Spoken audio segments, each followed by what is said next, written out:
Hello everybody, and in this video I'm going to show you another one of my personal games. This game was played on Tuesday night in the Berkshire League. I've only ever played once before for Sandhurst, who I was playing for the other night, and generally I don't play for them because it's so far away from where I live in North London. I have to go all the way to Sandhurst often to play. This game was played in Camberley with a time control of 80 minutes for the whole game with a 10-second increment. My opponent was David Herring, who is rated 161 ECF, but he was a lot tougher than that, and also I was utterly exhausted because this was going to be the 7th game in 4 days. So this game also, if I didn't lose, it would be my 20th game in a row without losing. So I was gonna try. So White started off with e4, and I played my Alekhine with knight f6, e5, knight d5, d4, d6. And again, White has a lot of choices in the Alekhine. If you've seen my other videos, there's knight f3 is the most popular. c4 is often inserted at some point, sometimes here, and then the knight is kicked back to b6. But my opponent did neither of those. He played f4, going into the 4 pawns attack, which is quite dangerous, but the white pawns can sometimes become a little bit weakened in the centre, so black is going to attempt to counterattack. g6, knight f3, and bishop g7. I like fianchettoing. I don't know why, I just do. The bishop is controlling a lot of those dark squares, which is going to be important for undermining the pawns. And it just allows early castling for black, so I don't need to worry about too many tactics. Bishop c4, knight b6, and the bishop drops back to b3. So White's managed to get the bishop to the a2 to g8 diagonal, which will be eyeing the king. And later, also, c4 would be supported by White. c4 is a move which I'm expecting at any point, but it doesn't need to be played yet. I just castle, and my opponent also castles. And I have to now think about where to put the rest of my minor pieces. The knight on b8 is quite simple to put. It's going to either go on to c6, rarely it will go on to d7, but not very often. But the bishop on c8 doesn't have a lot of good squares. e6 is not advisable. There's f5, which it might be temporarily good, but it could be chased away quite soon. So instead I put it onto g4. And the idea is to undermine White's centre by removing a defender of the pawns, the knight on f3. Bishop e3 is played to protect the pawns. And now I decide to define things in the centre by taking. White has an interesting choice. There's d takes e5, which then allows me to trade queens, and then probably play knight c6, which I feel is fairly even for both sides. There isn't really that much in it then. So he played the more enterprising move f takes e5. It allows the rook on f1 to come to life in the future. Especially my f7 pawn is now a little bit weak. So I play knight c6 just to develop the rest of my pieces. And a move often seen when one side has put their knight on c3 or c6 is to play your pawn to c3, which is what happened here, because now the black knight can't run to d4 or b4, and it already can't go to e5. So white's pawns are restricting the black knight, which makes it look a bit silly on c6. So I move it to a5.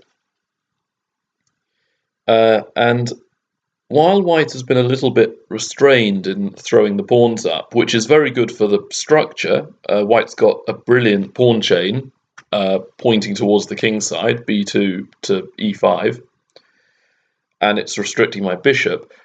But the downside is it weakens the light squares. So I'm going to try and put a knight onto a light square, or just have the knights controlling lots of light squares. And I could take the bishop next move, which would ease some of the attack that white has on the king side. But my opponent's not too afraid of it. He plays knight b to d2. And here I just pause and I don't capture his bishop yet. I think I can do it at any point, and I just want to make sure his pawns don't move too far up the board. So I play e6 to block the bishop's diagonal and just to gain a little bit of space with the pawns. But instead, the computer gives the superior move, knight d5, going after the white bishop. And the line that it recommends for white is queen e2, knight takes b3, knight takes b3, knight takes e3, queen takes, queen d5, and here it says that white is a tiny bit better, but the evaluation for white is so minute that it's practically level. And I probably would like playing black here, even though white has a very strong pawn chain and presence in the centre. I feel that over time I might be able to erode the influence on the centre. I could play e6 and later on maybe c5, trade a few pawns, and if I can get rid of some of the central pawns, even by playing a move like f6, then my bishop pair is going to be a lot stronger than his knight. At least I hope it will. So in the long term, perhaps black has a slight edge. So I should have played knight d5, but I was a little bit afraid of not moving any pawns and having no real permanent influence in the centre. So e6 is not the best move, because it allows white to now get rid of the only bad minor piece he has. What's the worst minor piece that white is controlling at the moment? Well, the bishop on b3 has been blunted, but it still is very useful in controlling those light squares, particularly as the pawns are on the dark squares. The knight on f3 is controlling the centre, and in general white's knights should be able to make themselves useful because of white's space advantage. But the bishop on e3 is just completely hemmed in by the pawns. So he comes up with the move bishop to g5. Now, if I play f6, then he can take twice, and I'll have a very, very weak e-pawn, which should drop off in the future, and he'll have got rid of his bishop anyway. If I play queen to, let's say, d7, then he could play bishop f6 and then trade bishops and have a very annoying pawn on f6, potentially threatening mates by manoeuvring his queen all the way to g7. So here I feel it's time to cut my losses and exchange queens, with queen takes g5, knight takes, and bishop takes. So here I felt that my light squared bishop was not going to be that useful, as it's going to be on the same coloured square as most of my pawns. So I know that in these lines, usually the bishop trades itself for a knight on f3 anyway, so black is fine without his light squared bishop. And I was anticipating the rook on a1 taking on d1, then I would take his bishop, and he would take back with the knight, and then maybe I have knight c4. That might be a nice idea. So I was vaguely calculating, but not doing it very well because I was not really fit to play at this point. I was so exhausted. So I missed bishop takes d1, preserving his bishop. And here I thought for a very long time on my next move. I thought for about 20 minutes and picked the wrong move, of course, because I'm not playing very well. The best move, which was one of my considerations, was c5. It's very thematic in the four pawns attack in both the modern defense and the Alekhine, where you undermine white's center. And of course, the most challenging variation white can do is taking. When there's material up for grabs, take it. So I was analysing d takes c5, and I eventually decided that after knight to c3 takes bishop e2, I could regain my pawn with knight takes e5, but I was a little bit worried about b4 because we both have 4 pawns against 2 on the various wings of the board. But I was a bit worried about both his knight coming to d6 via the e4 square, and his knight then has a fantastic outpost where it's influencing loads of key squares. And the other part was our respective pawn majorities. It's very easy for white to push the queenside majority, and it's already more advanced than my kingside majority. Because with kings on the king side, there's often lots of tactics involved, involving checks and forks and other tactics. So it's going to be very hard for me to push my kingside pawns. But what I didn't take into account was both that I have a passed pawn on e6, and passed pawns can often lead to very tactical positions, so my pawns may be more deadly once they get rolling. And also, I have another pawn break of a5. It's a very nice move. If b5 is played, then his c-pawns become scrutinized by rook a to c8. If he takes me, I take back with the rook, and he has doubled isolated pawns. And if he allows me to capture, his a-pawn will be attacked by my rook on a8. And the long diagonal could become very useful. I could play knight c6, attacking his rook on a1. So a3 is the line that the computer recommends. And then knight c6 first, going after the c3 pawn. Rook a to c1, getting the rook off the long diagonal. And now a takes, and black is stopping white from repairing the pawn structure, because white can't take with the c pawn because then the a pawn goes. So a takes, and after rook a3 it becomes very hard for white to resist losing a pawn just to ease the tension. So now if rook f3, I then may be able to play e5, f5, e4, and just throw up my pawns. So at this point, I would say black is better. Maybe not by much, but on a human level, it's very hard to play for white. So going back to the original position, I hadn't analysed that far ahead. So I didn't play c5, I instead played knight a to c4, which was the other move I'd been looking at for so long. And I was thinking of knight d to e4 being a possibility, and then I might play knight to d5, or pawn to c5, or knight takes b2, and there were lots of tactics here. But he took, I took, and now rook f2. Not the move I'd looked at all. So at this point, I play c5. I felt that this was the right time to initiate the pawn break.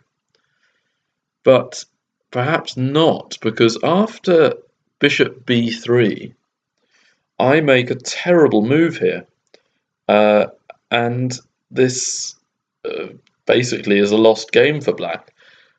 I should play knight to a5 and then trade the knight for his bishop. And if his bishop drops back, then I could play knight to c4 again, or I could take on d4 and have a weak d pawn, which is much better. But I was afraid of trading knight for bishop, and then he would recapture with the a pawn and have a dynamic a file.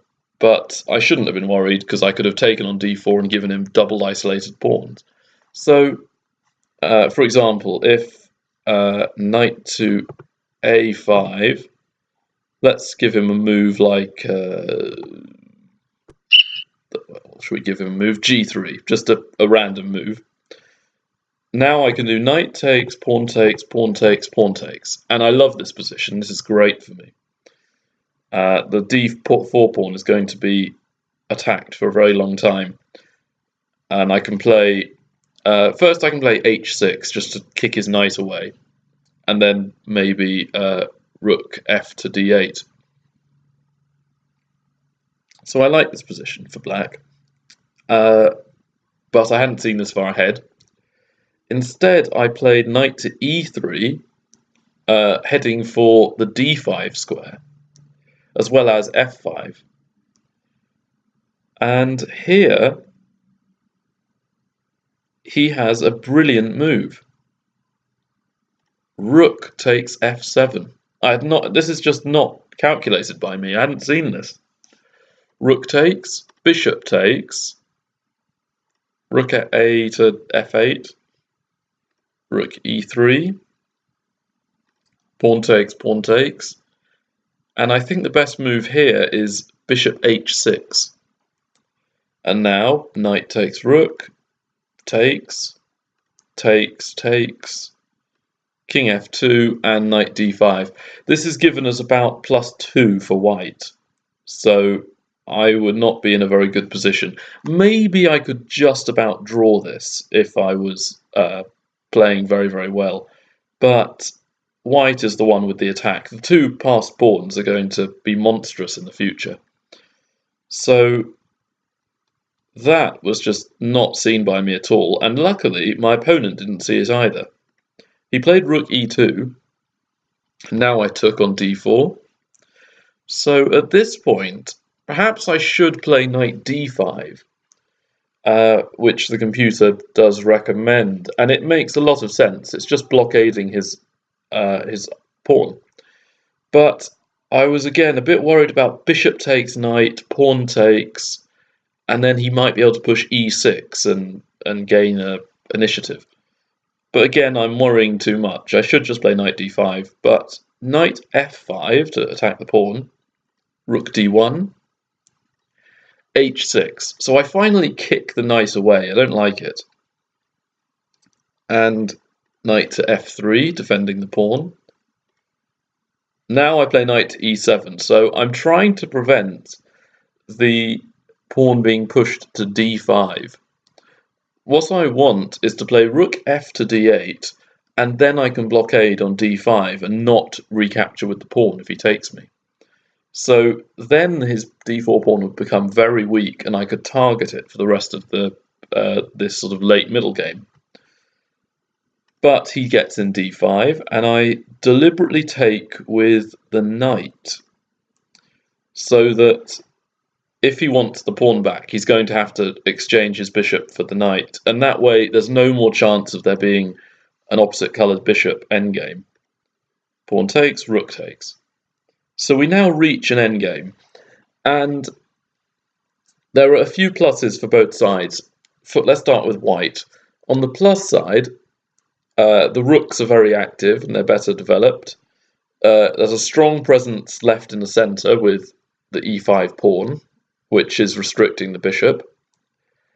And also the king can become quite active quickly, as well as perhaps white could use his d5 rook to come to the 7th, or to attack the weak pawns. And for black, the upside is that the bishop is probably going to be stronger than the knight, because the pawns are on opposite sides of the board. There's activity on the queen side, there's activity on the king side. And that means a long-range piece like a bishop is going to be better than a short-range piece like a knight. The other plus is that none of the pawns are really that weak, that there are no isolated pawns or any other weaknesses in the pawn structure. And white has an isolated pawn, so maybe black can target the e5 pawn and perhaps win it in the future. So that was my hope. I played rook f to d8, hoping for an exchange. Rook b5, and I then play rook d7. So this allows my other rook to perhaps double on the d file. Now, at this point, I analysed the move e6, getting rid of the isolated pawn. F takes, rook takes, king f7, rook e2, rook e8, takes. So my theory here was to exchange rooks, and then my bishop will just beat his knight in an endgame.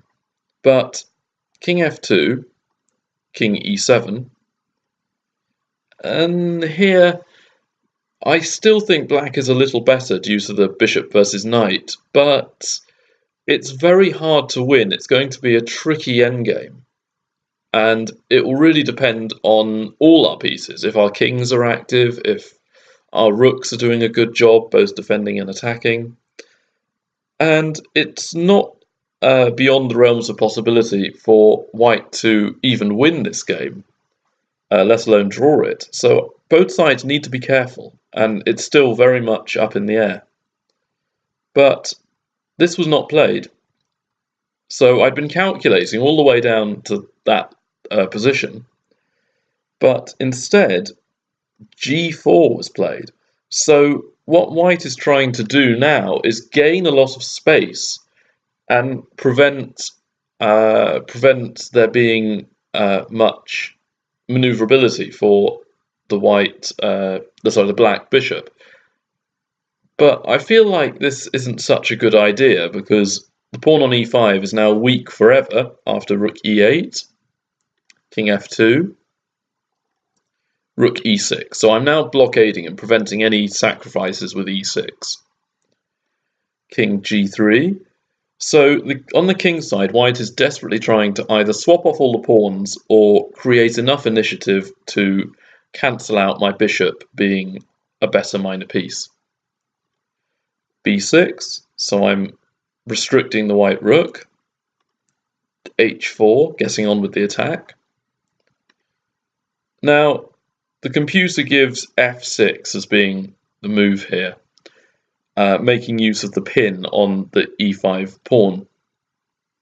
And I'll admit I'd only briefly looked at this move, but I rejected it because of rook b3 takes rook b to e3, where I thought that either I would have the pawn taken back, or I would have to play rook d to e7 and be passively defending the whole game. But what I missed was e4 sacrificing, because takes, and then I pick up a pawn on b2. So again, I just hadn't calculated that one extra move to see bishop takes b2. Now this is practically won for black. So unfortunately, I didn't go into this line. Would have made everything much easier. Instead, I played rook to d3, pinning the knight. King f4, a6. So I'm just trying to make his rook a bit less useful. It heads to b4, and now that means it's not defending the e5 pawn anymore. So maybe I can still target the pawn. f6, king e4, and now my rook doesn't have a lot of useful places to go, so I put it back on d7, and I'm aiming to attack the pawn by bringing it to e7. rook d4, and I don't want to exchange pieces just yet, partly because of his very active king. So I play rook d to e7. I've now got 4 pieces all on the e5 pawn, and he only has 2.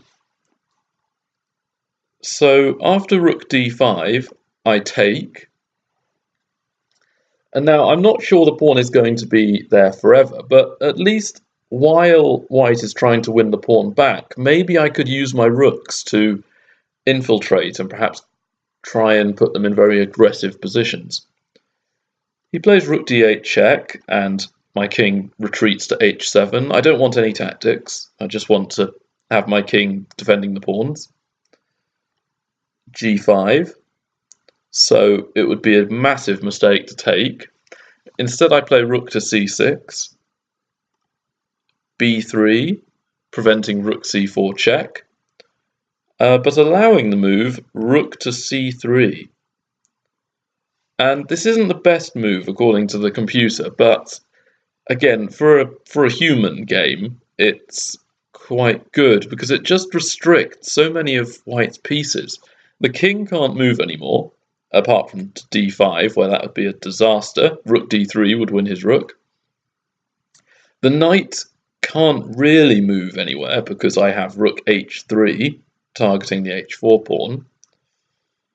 So it's just left for his rooks to start moving. Rook to d5, and now h5. So I've practically got white in a zugzwang. The king literally can't move at all. If the rook on d5 moves, then I can play, well, you'll see in a moment.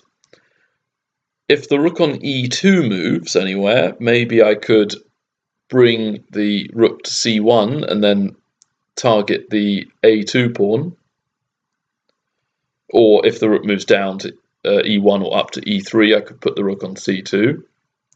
And if white's pawns move, then I can win them. If b4, I have rook c4 check, and if the a-pawn moves, I take on b3. So the only move that he really can do is move the e2 rook. That seems to be the only idea that doesn't immediately lose something. But then again, rook c2, and I'm doing very well. He instead plays rook to d6, and now I have a lovely move.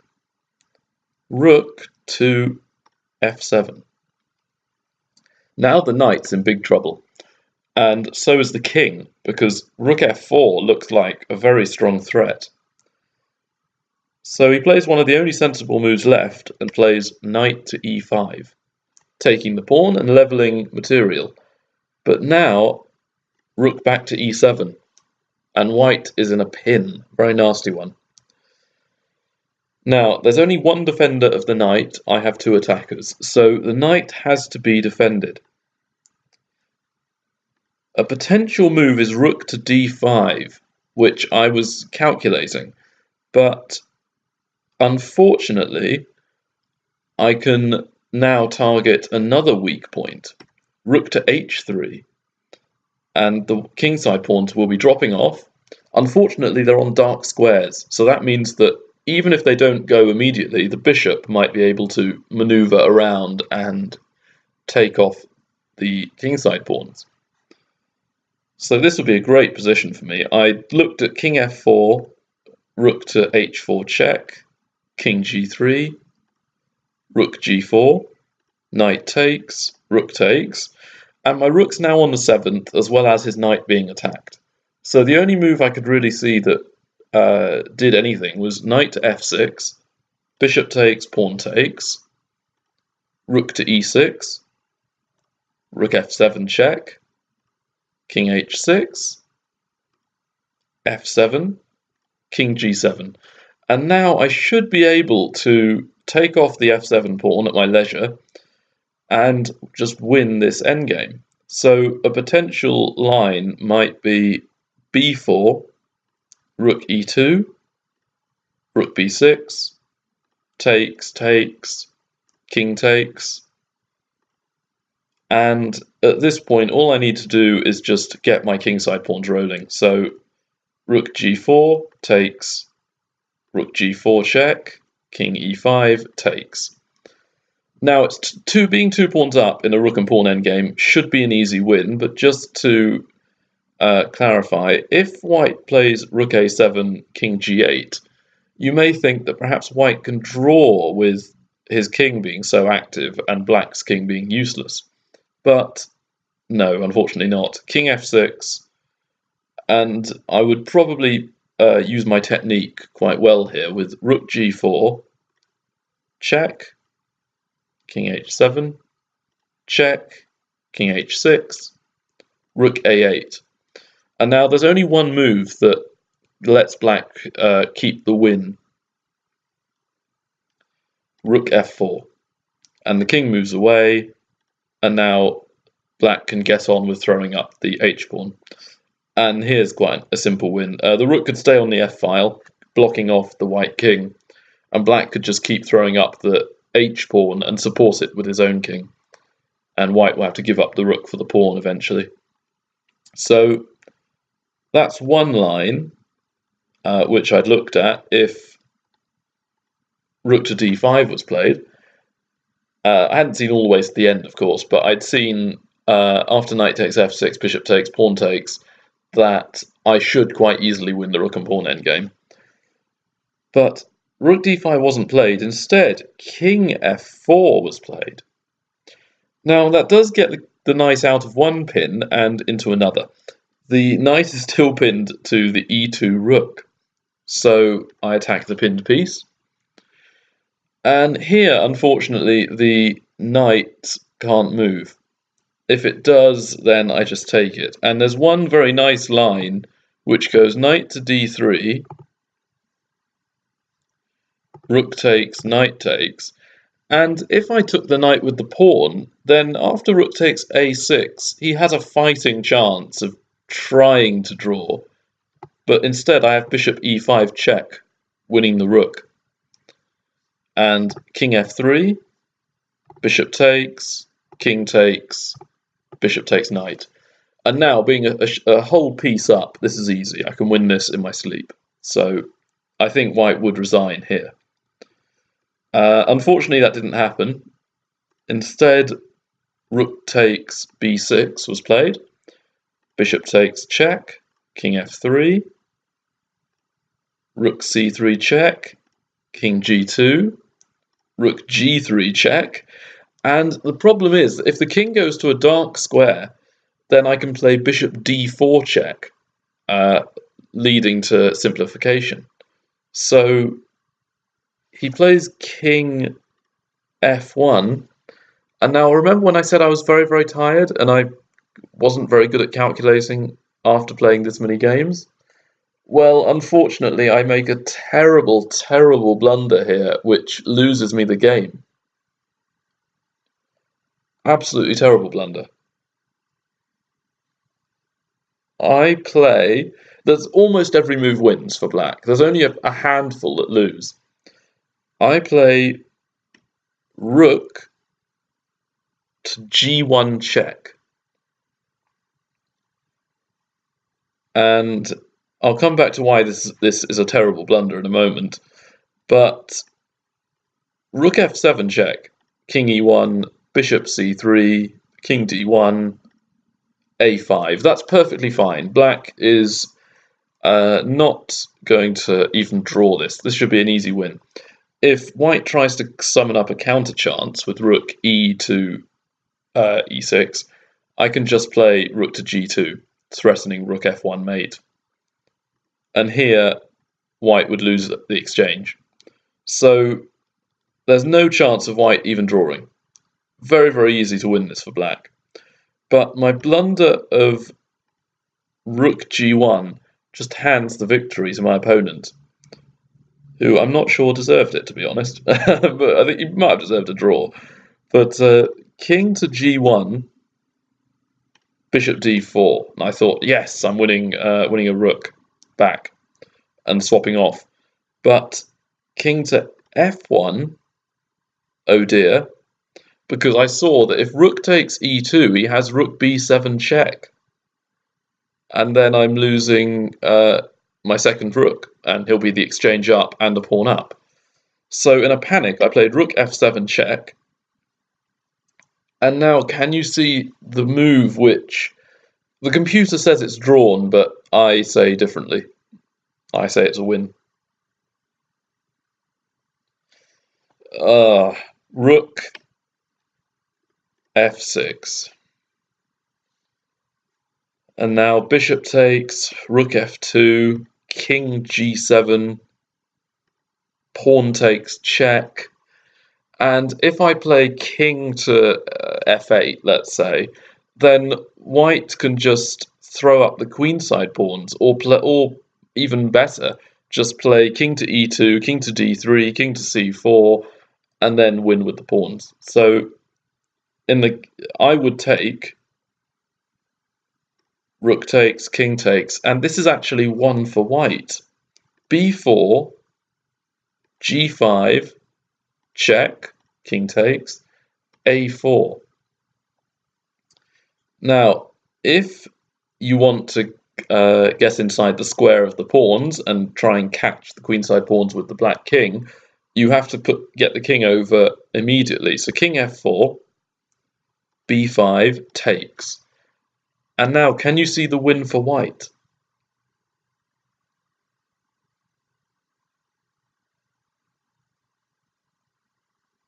Yeah, a5, b4, and if you just run with the pawn, you're not going to win because black will queen after you. But instead, there's king e2, chasing the black pawn, and the black king is too far away from the a pawn. So h4, a6, b3, let's say, king d2, h3, a7, b2, king c2, h2, queen, b1 check, king takes, queen check.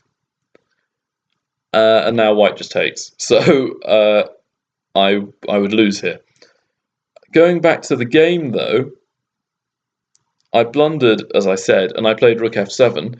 But luckily, amazingly, I think I'm living a charmed life here. My opponent was really low on time. He was down to about a minute left, and he missed rook f6. So he played king g2 instead, and now I'm back on top. I'm winning now. So that was a bit of a get out of jail free card, and there were just a few moves left of the game.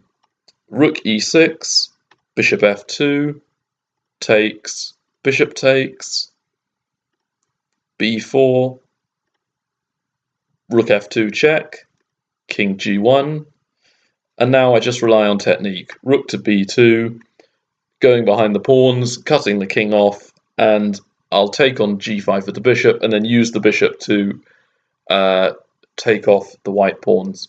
I could even sacrifice the bishop for a couple of pawns and just win with my 2 extra pawns. So after rook a7 check, king g8, he resigned. And I think part of the moral of this is that you always have to look out for tactics, calculate right to the end of the sequence, always make sure there's no move after you've finished calculating the little tactical skirmish that might put paid to your idea. And I think the only reason I won this was because I was playing very, very quickly most of the game. And my opponent was thinking a very long time and got very low on time, so he couldn't think as clearly. But one thing I've learned from this game is that I can't play 7 games in 4 days. I need to take more of a break because, yes, okay, I won. I've gone 20 games in a row without losing, hooray! But I cut it very fine. I was very, very lucky, and I don't think I will be next time.